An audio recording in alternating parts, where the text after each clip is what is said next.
UGC म्हणजे विद्यापीठ अनुदान आयोग पुन्हा एकदा वादाच्या भोवऱ्यात सापडलेलं आहे। कारण यूजीसीनं पदवी पूर्व अभ्यासक्रमामध्ये बदल करून अकबर आणि मुघलांचा इतिहास वगळण्याचा निर्णय घेतलाय। पण हा निर्णय यूजीसीनं अचानक घेण्याचं नेमकं कारण काय? यूजीसी केंद्र सरकारचं धोरण राबवतीये का की टीकेच्या भोवऱ्यामध्ये सापडलेल्या सरकारला वाचवण्यासाठी यूजीसीचं निमित्त पुढे करून लक्ष दुसरीकडे वेधण्याचा प्रयत्न सुरू झालाय? पाहूयात या संदर्भातला आमचा लोकशाही न्यूजचा स्पेशल रिपोर्ट आणि त्यानंतर मान्यवरांबरोबर सखोल चर्चा।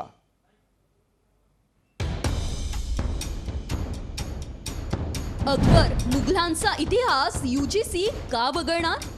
यूजीसी का करणार पदवीपूर्व अभ्यासक्रमात बदल?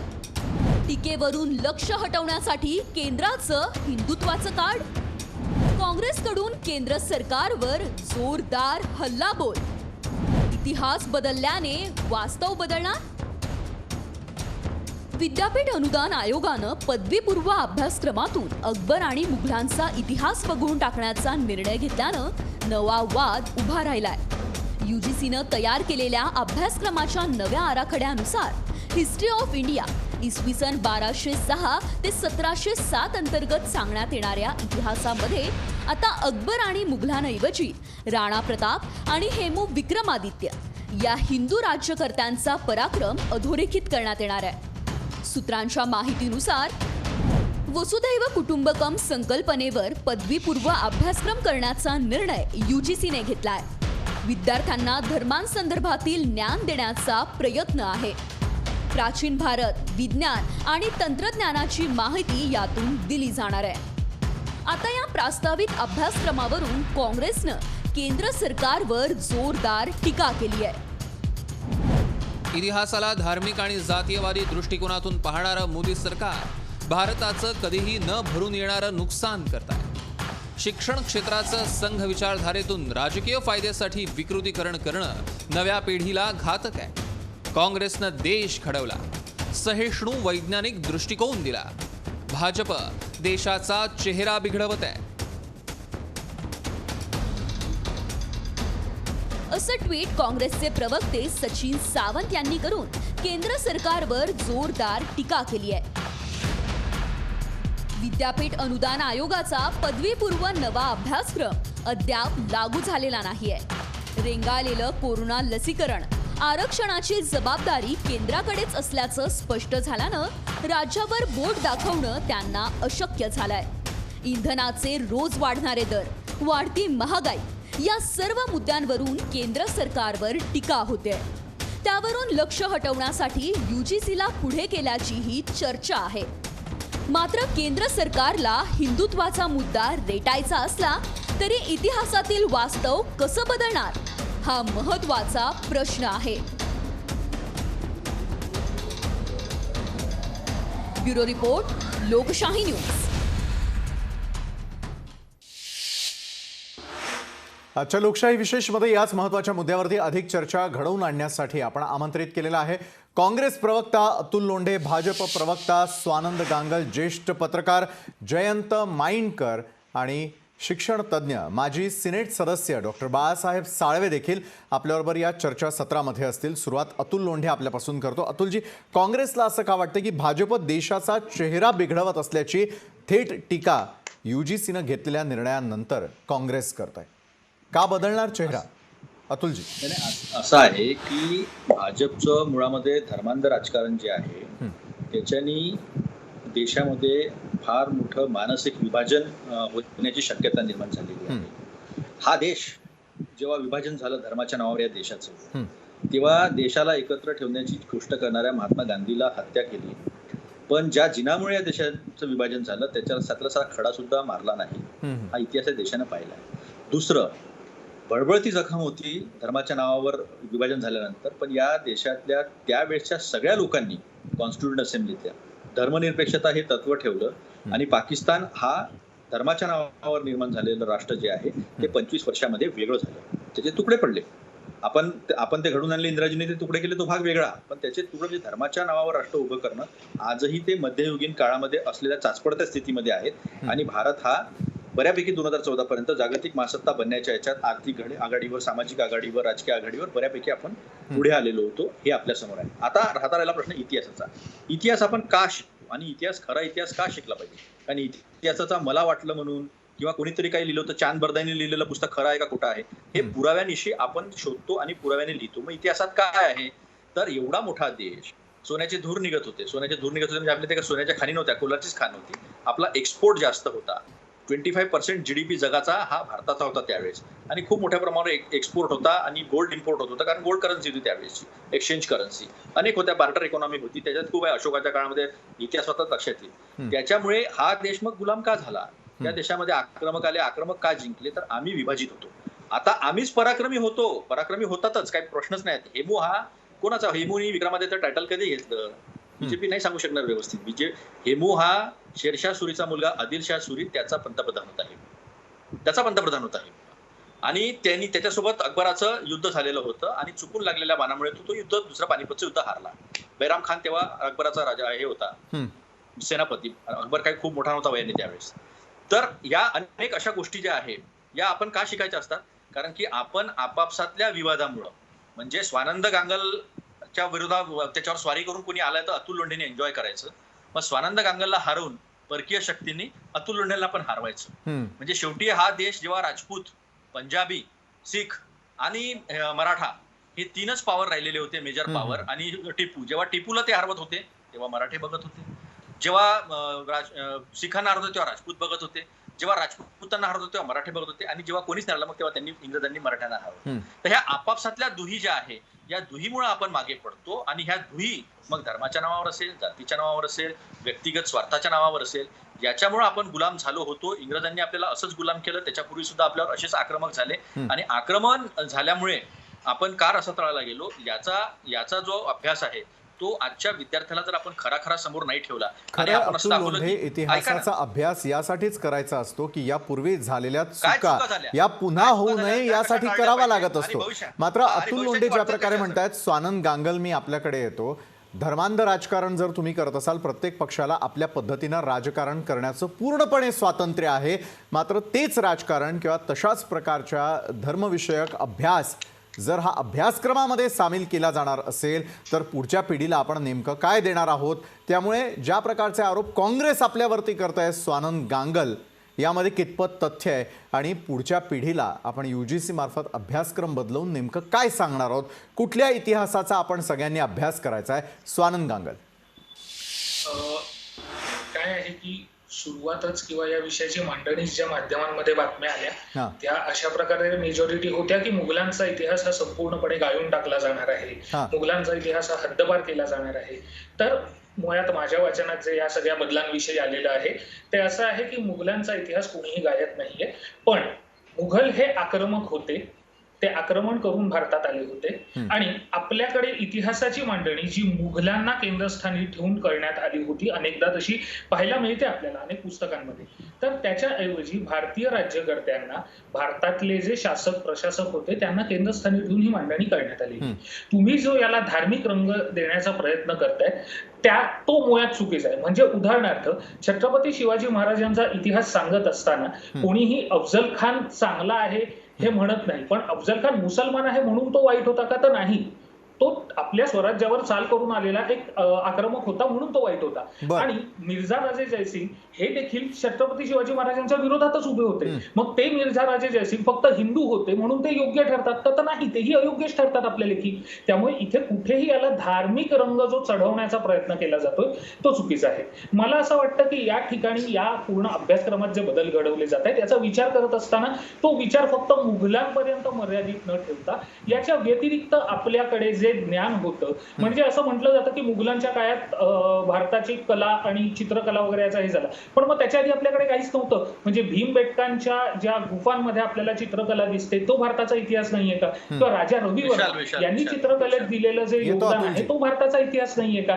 जर याला केंद्रस्थानी ठेवायचा प्रयत्न केला जात असेल तर त्यात चुकीचं काही आहे. आणि हे असे अभ्यासक्रमातले बदल आहेत, हे एका रात्रीत होत नसतात. प्रत्येक काळानंतर, काही ठराविक अवधीनंतर हे प्रत्येक अभ्यासक्रमात बदल होताना आपल्याला दिसतात. बरं, ठराविक काळानंतर जर ते बदल होत असतील आपण असं म्हणताय, आणि याला धार्मिक रंग देण्याचा जो आहे तो पूर्णपणे आपण खापर फोडताय माध्यमांवरती. जयंत माइंडकर आपल्याकडे येतो. माध्यम ही सद्य परिस्थिती दाखवण्याचा प्रयत्न करत असतात. मग अशा वेळेला जर इतिहास बदलण्याचा प्रयत्न होत असेल तर त्यावरती आपण बोलू नये का? जयंत माइंडकर, पुस्तक कोणीतरी वाचलंय का? स्वानंद गांगल, आपण थांबता आता? हा, बरं, ठीक आहे. हे बघा, इतिहास या शब्दाचा जो मला, कारण माझा अतिशय आवडता विषय म्हणून मला लहानपणापासून जो अर्थ कळलाय तो असा: इति, असे, हा, हे, स, घडले, असे हे घडले, जसं घडलं तसं दाखवणारा विषय म्हणजे इतिहास. आता त्याच्यामध्ये फॅक्ट्स, या फॅक्ट्सच फक्त दाखवायच्या, त्या सध्याच्या दृष्टीने मिर्झा राजे जयसिंग यांना देशद्रोही किंवा ते चुकीच्या ठिकाणी असं म्हणण्याचं आपण जावई शोध लावणं हे अतिशय माझ्या दृष्टीने हास्यास्पद आहे. याचं कारण, जर मिर्झा राजे जयसिंग यांना तुम्ही जर का काय देशद्रोही किंवा चुकीच्या मार्गाने गेलेला हिंदू म्हणत असाल, तर शिवाजी महाराजांचे पिता श्री शहाजी राजे त्याच आदिलशहाच्या दरबारात होते, ज्या आदिलशहाच्या दरबारातून अफजल खान, सिद्दी जोहर यांनी शिवाजीवर हल्ला केलेला होता. त्यांना काय म्हणाल स्वानंद गांगल? तुम्ही या प्रश्नाचं उत्तर देणार नाही याची मला खात्री आहे. आपण मुघलांवर येऊया. बरं, जयंत माइंडकर, आपण उपस्थित केलेल्या प्रश्नाचं उत्तर स्वानंद गांगल देत आहेत. बोला स्वानंद. पासून मध्ये बोलू नका, मध्ये स्वानंद उत्तर देत आहेत आपल्या प्रश्नाचा आधी. स्वानंद, बरं, ठीक आहे. जयंत माइंडकरांनी जो प्रश्न विचारला ना, जयंत माइंडकर, मला तुम्हाला एवढंच विचारायचं आहे की मिर्झा राजे हे शिवछत्रपतींचे स्वराज्य स्थापन, ज्यांनी हिंदवी स्वराज्य स्थापना केली, त्या छत्रपतींचे विरोधक होते. मग ते तुमच्यासाठी पूज्य किंवा योग्य आहेत का? याचं उत्तर जयंतजींनी मला द्यावं. स्वानंदजी, आपण उत्तर देणार होता जयंत माइंडकर यांनी उपस्थित केलेल्या प्रश्नाचं. जयंत माइंडकरजी, मी तेच म्हणतोय, मी उत्तर देतो आहे. इतिहासाचा अभ्यास करत असताना काल परत्वे असे प्रश्न विचारणं हा मूर्खपणा असतो. याचं कारण 500 वर्षांपूर्वी मी नव्हतो, त्यावेळची परिस्थिती ही त्यावेळची परिस्थिती. त्यावेळी राणा प्रतापचा सेनापती अफगाण मुस्लिम होता, तर अकबराचा सेनापती राजा मानसिंग होता. त्यावेळी नवरत्नांच्या पैकी बिरबल तानसेन हे हिंदू होते.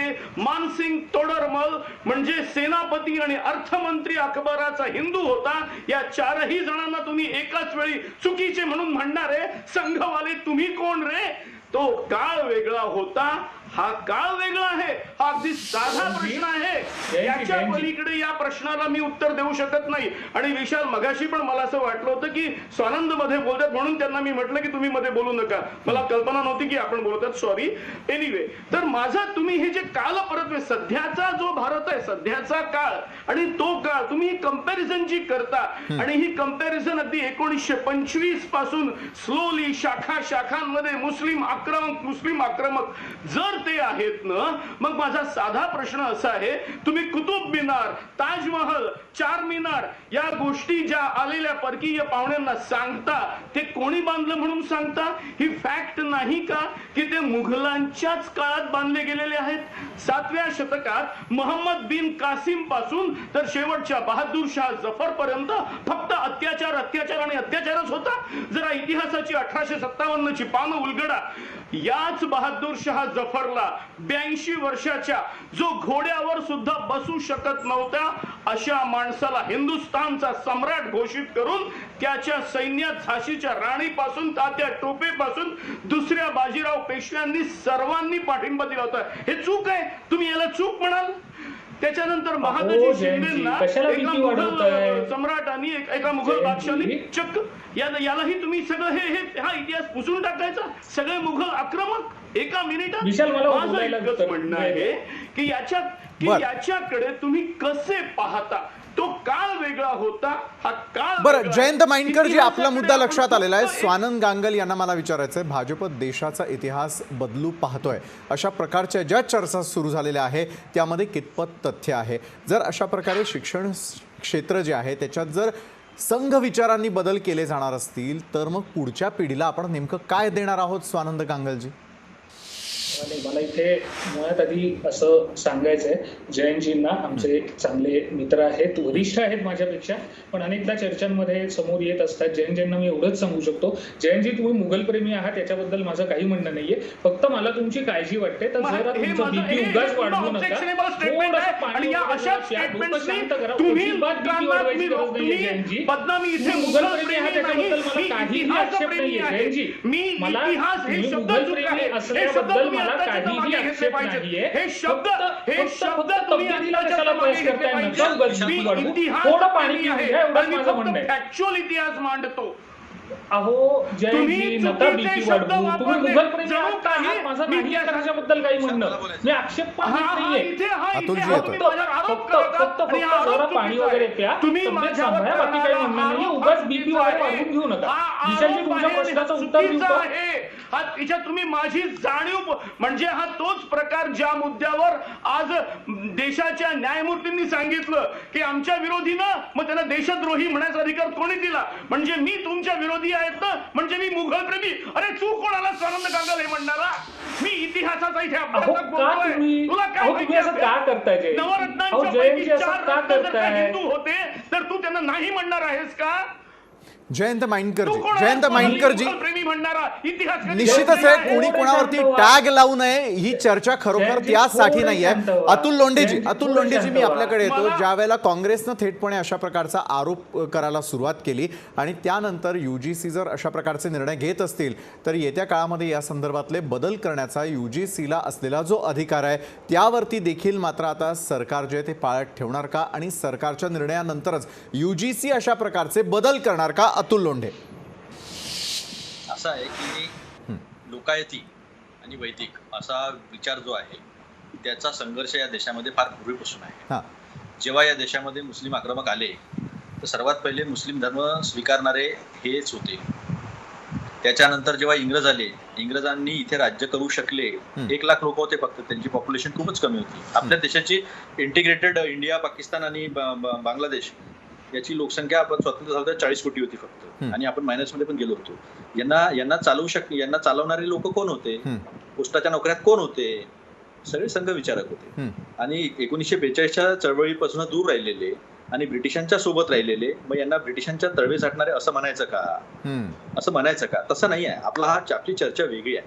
मला असं वाटतं की आपण जी इतिहासाची व्याख्या केलेली आहे किंवा इतिहास संशोधक जे आहे त्यांनी व्याख्या केली आहे की इतिहास कशासाठी शिकायचा असतो आणि इतिहास पुराव्यानिशी शिकायचा असतो. कोणी कोणाची स्तुती केली असेल. कारण कसं आहे, पहिल्याच्या काळामध्ये दरबारामध्ये अनेक लोक राजांची स्तुती करणारे ग्रंथ लिहिलेले आहेत. आता हा हर्षवर्धन शेवटला हिंदू किंग वगैरे वगैरे म्हणतात, त्याला हरवला पुलकेशींनीच. हिंदू राजांनीच हरवला नर्मदेच्या तीरावर. दुसरं युद्ध जे झालं पुलकेशी 2 त्यांनी हरवलं होतं त्याला. त्यांनी पुस्तकं लिहिलेले आहे, अनेक पुस्तकं लिहिल्या गेलेले आहेत. ते स्तुतीत्मक होते. त्याचा पुरावा म्हणून आपण घेतो का इतिहासामध्ये? नाही घेत. आपण कसा पुरावा घेतो तर अशोकानी रॉक पिलर लिहिले, आयरन पिलर, त्याच्यावर जे आहेत पुरावे ते पुरावे म्हणतो आणि आपण त्याच्यातून इंटरप्रिटेशन करतो. मग काय असतं तर आपल्या पिढीला सांगायचं असतं की आपण मागच्या पिढीने ह्या चुका केल्या होत्या आणि त्याचा परिणाम आपल्याला असा भोगावा लागला. आणि आज वर्तमानामध्ये आपण जे करतो आहे ते मागच्या याच्यावर आपण पडताळा करून घेतला पाहिजे, जेणेकरून पुढे जाताना आपल्याला त्रास झाला नाही पाहिजे. आज या देशाने धर्मनिरपेक्षता स्वीकारलेली आहे. म्हणजे तुम्ही कॉन्स्टिट्यूशन मानत नाही का? या देशाचं संविधान तुम्ही मानत नाही का? मग आता आम्ही जर असं म्हटलं की बंच ऑफ थॉट किंवा विचारधन हे पुस्तक जे गोळवलकरांनी लिहिलंय ते पुस्तकच त्याची पहिली प्रस्तावना द्वेषावर आधारित आहे. या देशाचे 3 शत्रू कोण? तर या देशात पहिला शत्रू मुस्लिम, दुसरा ख्रिश्चन आणि तिसरा कम्युनिस्ट. म्हणजे ज्याची फिलॉसॉफीच देशामधून सुरू होते त्याला काही हे करून टाकलं का? प्रश्न असा आहे की तुम्ही देशाच्या पुढच्या पिढीला खरा इतिहास ठेवून त्यांच्या समोर की ह्या चुका आपण केलेल्या आहे. मग आता एक पण आहे कम्युनलिझमचा जो पूर्ण अभ्यास जो झालेला आहे, जातीयवादाचा, धर्मांध राजकारणाचा, त्याच्यामध्ये हे पण म्हटलेलं आहे की ते व्हेकल आहे, पॉलिटिकल व्हेकल म्हणून सगळ्यांनी वापर केलेला आहे त्याचा. आणि ख्रिश्चन लोक आले, म्हणजे इंग्रज आले, त्यांनी इथे राज्य केलं, दोहन केलं देशाचं. ड्रेन ऑफ वेल्थ दादाभाई नौरोजींनी तेव्हाच लिहिलं होतं 1876 मध्ये, आणि पर कॅपिटा इन्कम त्यांनी तेव्हाच मोजलेलं होतं. त्यांनी पैसा नेला, ते आले इथे, त्यांनी कल्चर थोपण्याचा प्रयत्न केला, शक्य नाही झालं, ते परत चालले गेले. मुस्लिम आक्रमक या देशामध्ये आले आणि ते या देशाची संस्कृतीचा एक भाग म्हणून राहिले. आता जिलेबी, पान, अनेक गोष्टी ज्या आहेत, ज्या क्लॅश ऑफ सिव्हिलायझेशन म्हणतो आपण आणि त्याच्यामधनं एक वेगळा संगम म्हणून बाहेर येतो, तशा या देशामध्ये अनेक गोष्टी झालेल्या आहे. आणि 1947 साली आपण मागचे सगळे डिफरन्सेस मागे ठेवले विशाल, हे सगळ्यात महत्वाचं आहे समजून घेण्याचं.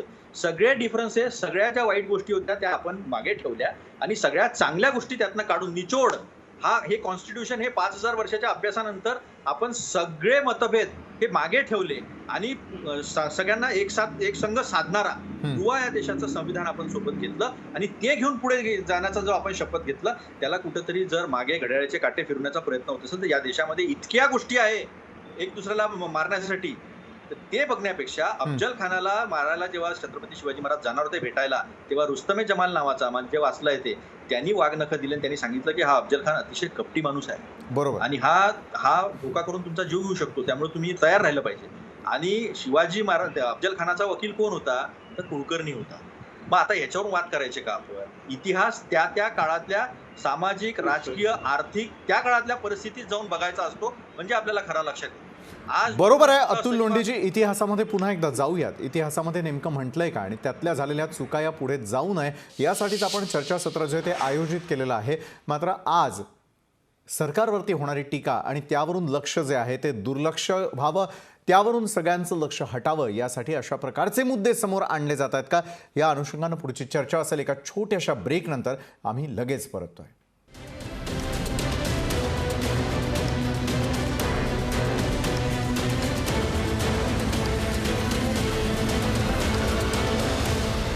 नंतर आपल्या सगळ्यांचं पुन्हा एकदा स्वागत. आपण मूळ चर्चेकडे पुन्हा एकदा वळतो आहोत. स्वानंद गांगल आपल्याकडे येतो.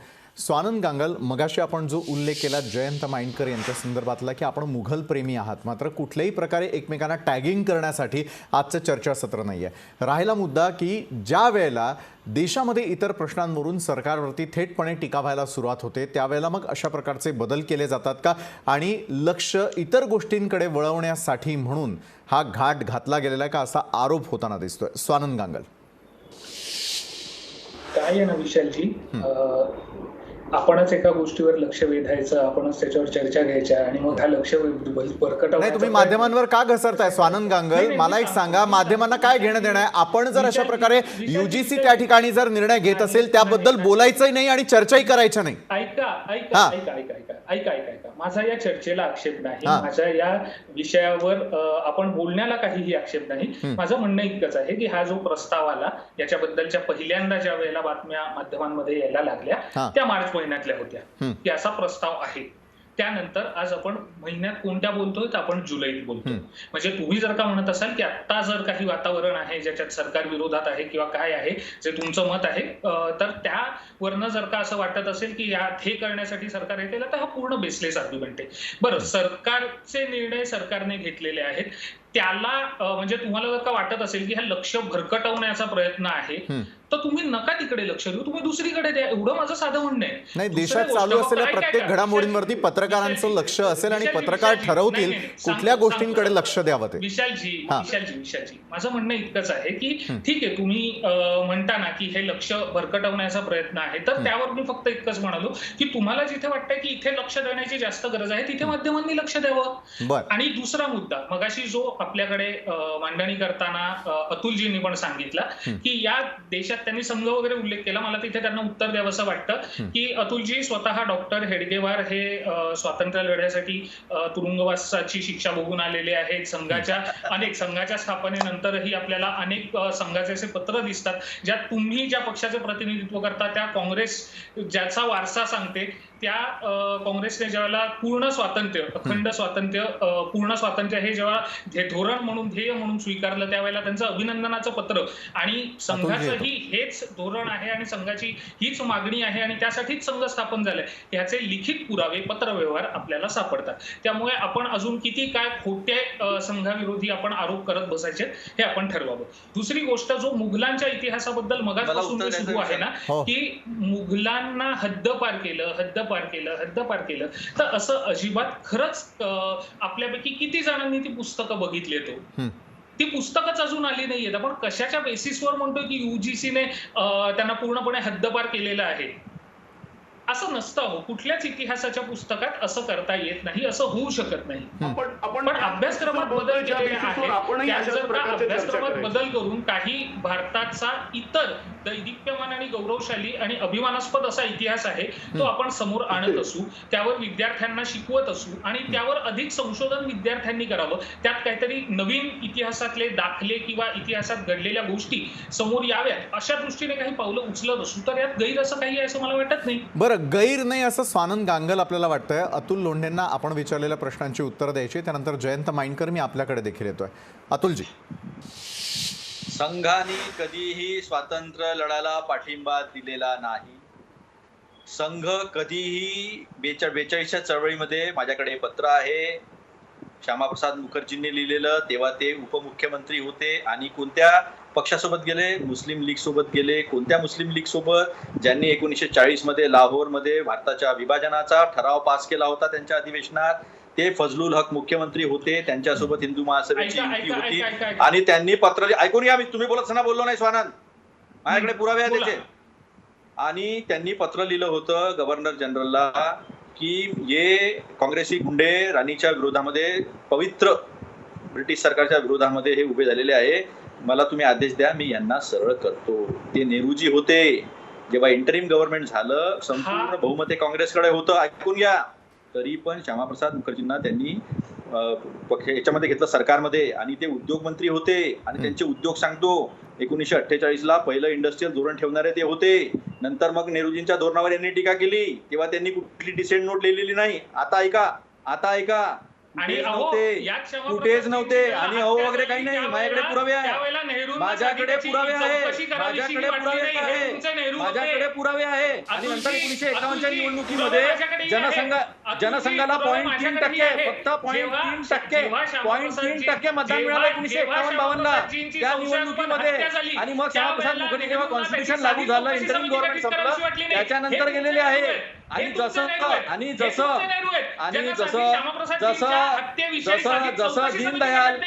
दीनदयालांचा खून संशयास्पद झाला, त्याच्यावर पुस्तक लिहिलेले आहे बलराज मधोकांनी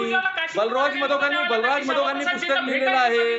आणि बलराज मधोकांनी पुस्तक लिहिलेलं आहे की कशा पद्धतीने दीनदयालांचा खून झाला.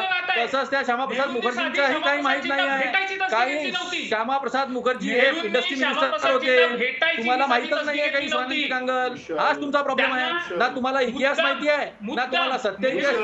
नेहरूंनी त्यांना श्यामाप्रसादजींना काश्मीरमध्ये जाऊ दिलं. त्याच्यामुळे तुम्ही उगाची चर्चा करू नका.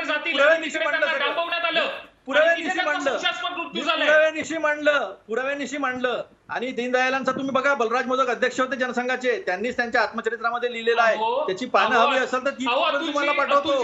त्यामुळे तुम्ही उगाच तुम्ही काँग्रेसला सांगू नका. आणि तुम्ही गांधींची जी हत्या झालेली आहे गोडसेनी.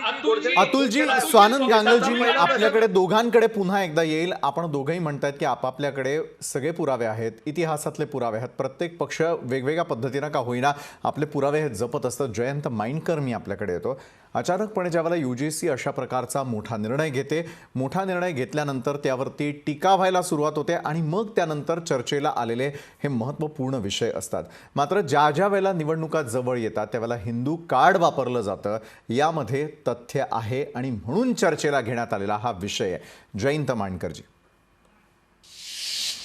अगदी बरोबर आणि अगदी परफेक्ट केलेलं आहे. त्याचं कारण असं आहे की आता नेमका विषय जर का आपला पाहिला तर मुघल, आता मुघलांच्या मध्ये इतरही विषय आले, मग श्यामाप्रसाद मुखर्जी वगैरे यांच्यापर्यंत आलं.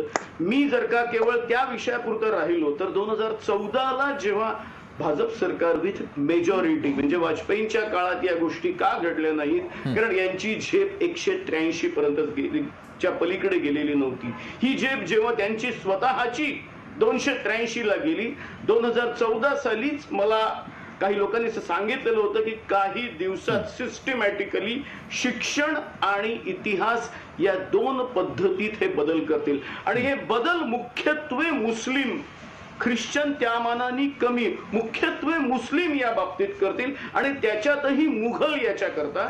लॉंगेस्ट सर्व्हिंग जर का कोणतं भारतातलं किंगडम असेल, मध्ये बोलू नको रे, मध्ये बोलू नकोच, नाही तर एक काम. जयंत माइंडकरजी, अतुल लोंढेजी आपल्या बरोबर बोलतात. अतुल लोंढेजी आपल्या बरोबर बोलतात. जयंत माइंडकरजी. नाही, माइंडकर साहेब, मी अतुल लोंढे बोललो. मी हे बोललो की शिवाजी महाराजांचा इतिहास यांनी एनसीईआरटी मध्ये कमी केलेला आहे. छत्रपती शिवाजी महाराजांचा इतिहास एनसीईआरटी मध्ये यांनी कमी केलेला आहे. थँक्यू. अगदी अगदी बरोबर, थँक्यू. आता एक सांगू, आपण असं धरूया की मोहम्मद बिन कासिम सोडून देऊया. तुम्ही येणार पृथ्वीराज चव्हाण पर्यंत. पृथ्वीराज चव्हाण आणि संयोगिता, अहो आज सुद्धा मी जरा वेगळ्या प्रकारे या घटनांकडे पाहतोय. आपण लगेच म्हणाल कोणीतरी जयचंद, त्यांनी बाहेरच्याला बोलावलं, त्यांनी मोहम्मद घोरीला बोलावलं. अरे आज सुद्धा आपल्या घरातली मुलगी जर का झज्जर मध्ये दुसऱ्याच्या आपल्या इच्छेविरुद्ध तिने लग्न केलं तर ज्या भागात खून होतो, जयचंदची मुलगी संयोगिता पृथ्वीराज चव्हाणाबरोबर पळून गेली. पृथ्वीराज चव्हाण, आणि काय झालं तर जयचंदनी मोहम्मद घोरीला बोलावलं. या अशा प्रकारच्या घटना घडल्या. आपण म्हणतो बाबराला फितुरी होती. बाबरांनी पहिल्यांदा टेक्नॉलॉजी वापरली. बाबरांनी पहिल्यांदा या देशात तोफखाना वापरला आणि म्हणून बाबर पानिपतचं वॉर जिंकला. नाहीतर कदाचित विजय इब्राहिम खान लोधीचा झाला असता. तुम्ही म्हणणार का इब्राहिम खान लोधी सुद्धा, कारण लगेच हा म्हणेल एक मान्य करा. एक मिनिट, आता जरा पूर्ण ऐकून राणा, एक मिनिट. त्याच्यानंतर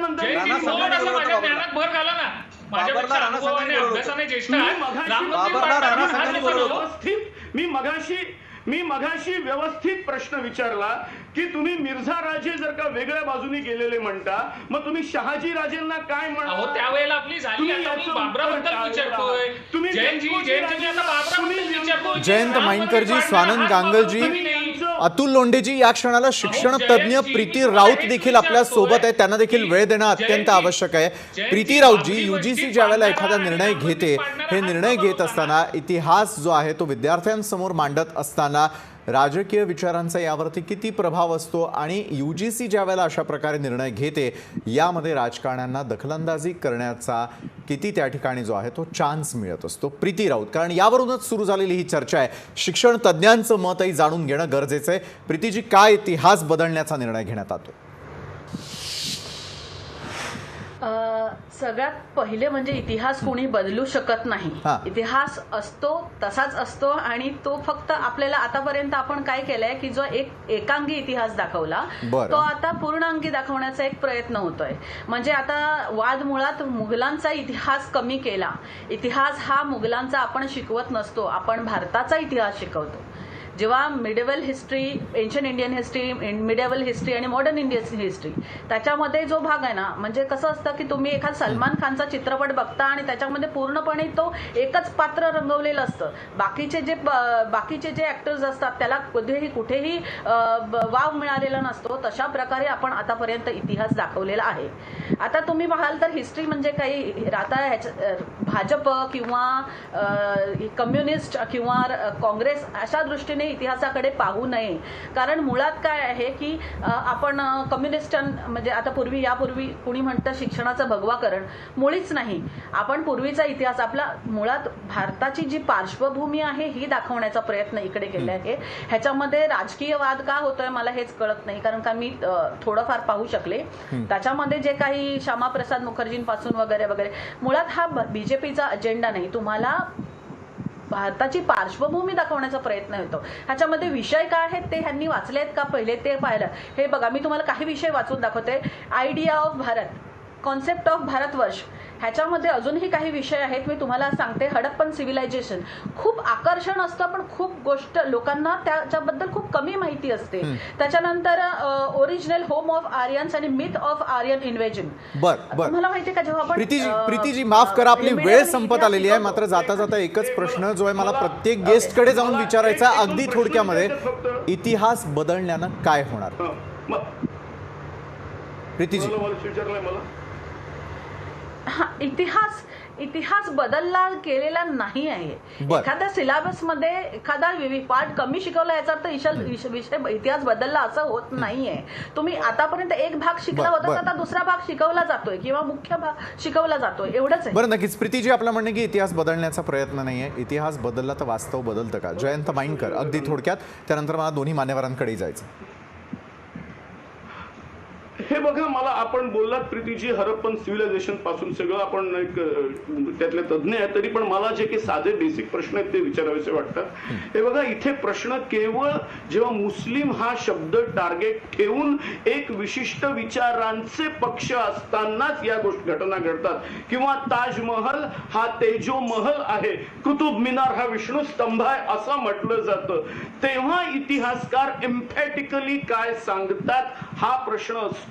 तेव्हा अभ्यासक तेव्हा जर का नरोवा कुंजरोवा भूमिका घेणार असतील तर माफ करा, मी अशा इतिहास तज्ज्ञांपासून जरा दूर राहतो.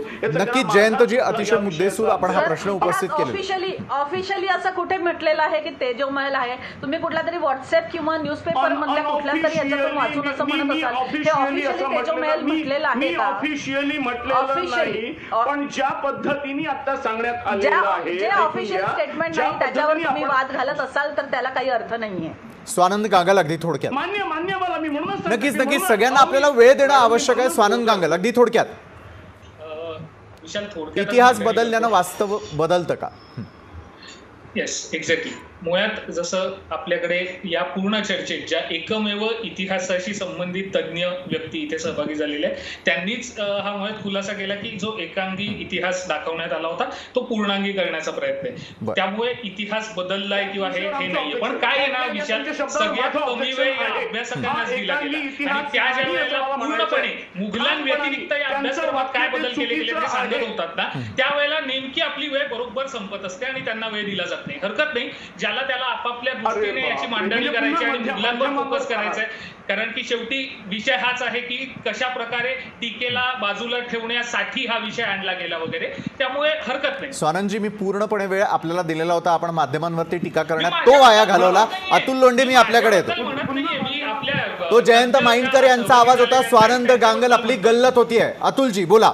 हा, मला आता प्रीतीजी ज्या शिक्षण तज्ज्ञ आहेत त्यांनी स्वतःवरच ऑब्जेक्शन घेतलेलं आहे. त्यांनी असं म्हटलं की पहिले असं म्हटलं की इतिहास कोणी बदलू शकत नाही, आणि नंतर असं म्हटलं की आतापर्यंत एकांगी इतिहास लिहिला होता. म्हणजे शिक्षण तज्ज्ञावरती UGC हे वेगळं इंडिपेंडेंट बोर्ड आहे, ऑटोनॉमस बोर्ड आहे, ते रिसर्च करतात. आणि मी स्वतः UPSC पास केलं, NCERT मी चाटून वाचलेलं आहे. त्यामुळे मला इतिहासामध्ये कम्युनिस्ट व्ह्यू कसा आहे, सेंट्रिस्ट व्ह्यू कसा आहे आणि रायटिस्ट व्ह्यू कसा आहे, दक्षिणपंथी विचार काय आहे, मध्यममार्गी विचार काय आहे आणि कम्युनिस्ट व्ह्यू काय आहे चांगलं माहिती आहे. कोणी म्हणतं ताजमहलकडे पाहून it's a romance in the stones. Mahatma गांधींना असं वाटलं की कितीतरी मजुरांच्या याच्यामध्ये हात लागलेले असतील, आणि काही लोकांना वाटलं की त्यावेळेस शहाजहांनी दुष्काळ झाला होता शहाजहानच्या काळामध्ये 1556 मध्ये मोठा, त्या दुष्काळाच्या वेळेस यांनी ताजमहलवर एवढे पैसे खर्च केले. So these are the three views. असं नाही शिक्षण एखादा ऑब्जेक्ट असला तरी त्याच्याकडे पाहण्याचा दृष्टिकोन हा वेगवेगळा असला की त्याला वेगवेगळे कंगोरे यायला सुरुवात होत असते. धन्यवाद प्रीती राऊतजी, अतुल लोंढेजी, स्वानंद गांगल आणि जयंत माइंडकर, आपण या चर्चासत्रामध्ये आमच्यासोबत जोडले गेलात त्यासाठी. तर आजच्या लोकशाही विशेष मध्ये वेळ झाली इथेच थांबण्याची. ताज्या घडामोडींसाठी पाहत रहा लोकशाही न्यूज.